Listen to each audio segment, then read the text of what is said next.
It's just another miserable day. The sky as grey as the sidewalk, and I'm soaked to the bone from the rain. I'm at my usual spot, selling newspapers to people who barely glance my way. My stomach growls, but I ignore it. I've gotten used to the hunger, the cold, the way people avoid looking at me in the eye. This is my life now. It has been for years. By the way, my name is David. Out of nowhere, I hear a voice. David, is that you? I turn around and my heart skips a beat. It's my mother standing in the rain, tears streaming down her face. I can't believe she's here in the city looking at me like this. I haven't seen her in years, and now she's here seeing me like this, like a stray dog.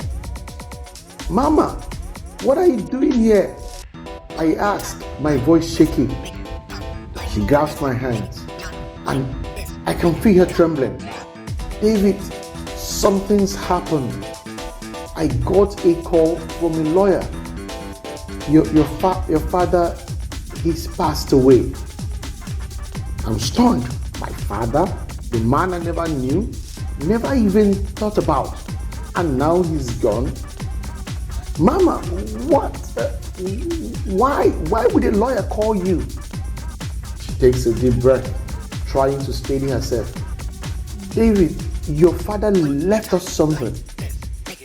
He left us 5 billion naira. We are to share it equally. I stare at her, not knowing if I'm dreaming or if the code has finally gotten to my brain. 5 billion naira, sorry, 5 billion naira. Mom, you said it's 5? No, that's impossible. But the look on her face tells me, man, it's real. My mind starts racing. From a pauper to a billionaire overnight. What do I even do with that kind of money?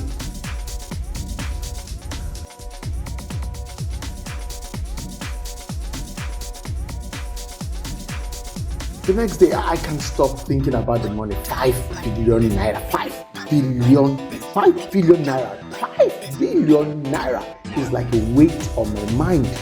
And I need to talk to someone. I'm going to look for my friends. Well, I find a bull, a fellow street vendor who's always full of wide ideas. A bull, you won't believe what happened. I say, pull him aside. He raises an eyebrow. What? Did someone finally buy the newspaper you've been hawking all morning? No, man, it's serious. My father, he died. And he left me and my mom 5 billion naira. Abu's eyes go wide. 5 billion with a B? Are you serious? I nod, still trying to wrap my head around it. Yeah, but I don't know what to do with it. Abdul's face lights up like a kid in a candy store. David, I've got it. David, listen to me, I've got it. You should build a floating mansion on the ocean made of gold. Imagine it, man. A palace where no one can touch you. A floating mansion, I echo, trying to picture it. Yeah, think about it. Gold walls, glass floors, so you can see the ocean beneath you, treasures from all over the world, and you just drift from place to place, living like a king. I laugh, but I start thinking about it. Living on the ocean, away from everything, it sounds crazy but kind of tempting. But then Abu keeps going. Of course, you have to watch out for storms and pirates. But hey, it's worth it for the freedom, right? Pirates, I say, snapping out of my daydream. You are talking about real pirates? Abu shrugs. Well, yeah, but they'll never catch you. Your mansion will be too fast. Now, I'm picturing myself in this ridiculous golden mansion, getting tossed around by waves with pirates chasing after me. No, Abu, I think you've lost it. I say thank you very much. Thank you. That is insane. I decided to talk to someone else, someone who's a little more grounded. I reached out to Tunde, an old classmate who's always been the life of the party. If anyone knows what to do with money, definitely that's him. Oh, Tunde, you've got to hear this. I say when we'll meet up. He grins. What's up, David? You finally win lottery or something? Oh, better. My father left me and my mom 5 billion naira. Tunde almost chokes on his drink. 5 billion? What? You serious? Man? You really jackpot?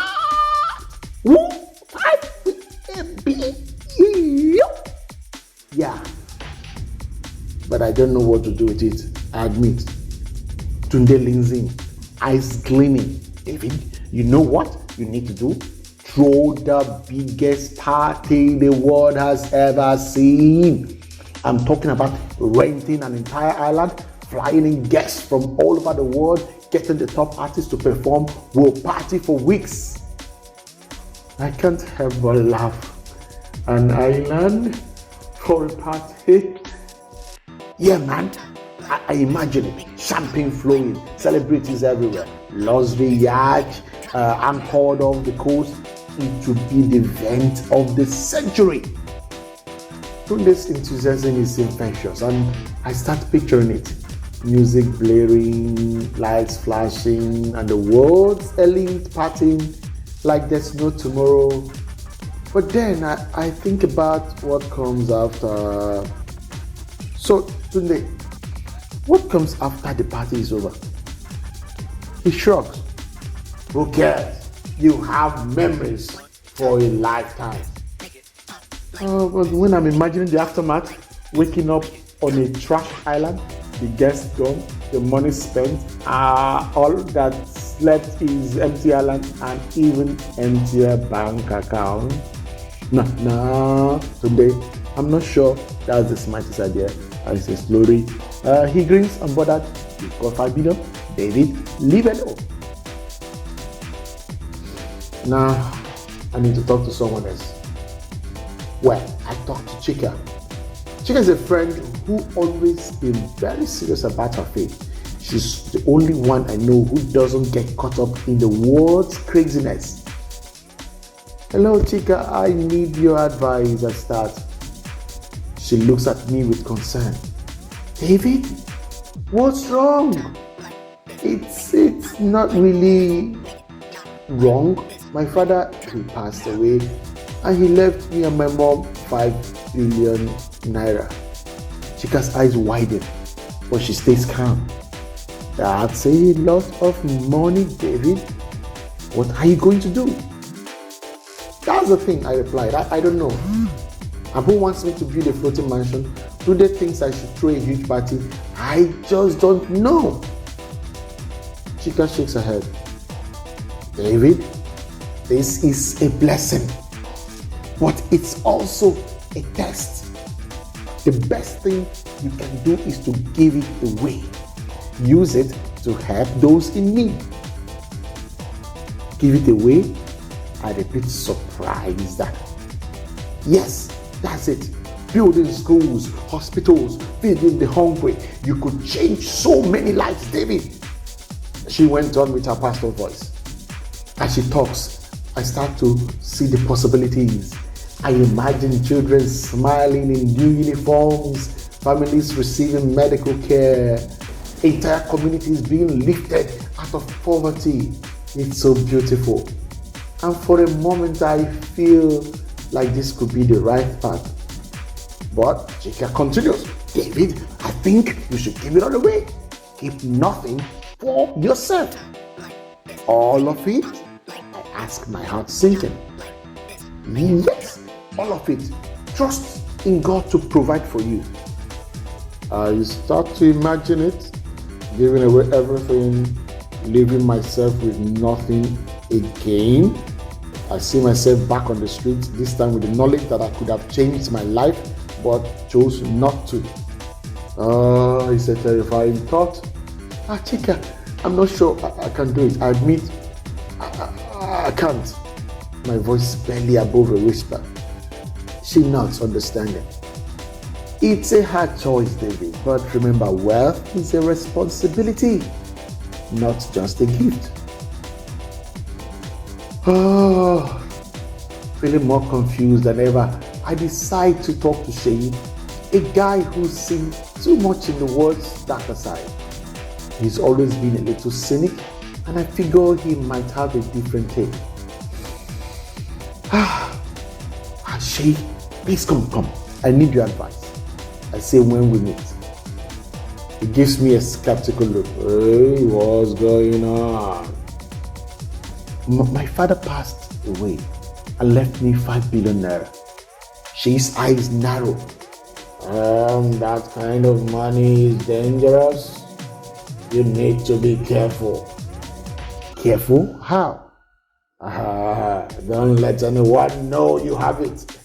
Invest it quietly, hide it, live a low-profile life. Hide it? I asked, confused. Yeah. Offshore accounts, secret businesses, properties no one knows about. Keep it safe and don't draw attention to yourself. As Sheyi talks, I start to picture this life. Living in luxury but always under the radar. No one would know about my wealth. I'd be a ghost, moving through life unnoticed. But wouldn't that be lonely? I asked. Sheyi shrugs. Better lonely than targeted. People would come for you, David. They try to take what's yours. I start to feel uneasy, imagining a life of constant fear, always looking over my shoulder. The wealth that was supposed to set me free now feels like a trap, something to be guided jealously. No, that can be. That can be. Sheyi, I don't want to live like that. I say my voice shaking. He just nods as if he expected the answer. It's your call, David. But remember, money changes everything. Be careful. Finally, I go to Mr. D, a wise elder I always respected. If anyone can help me figure out what I'm going to do, is Mr. D. Mr. D, I don't know what to do, I say as we sit down. He looks at me with kind eyes. What is troubling you, David? I take a deep breath. My father passed away. I left me 5 billion naira. I've talked to my friends, but their advice I just don't know. Mr. Day nods thoughtfully. Wealth is like fire, David. It can warm you, cook your food, and keep you safe.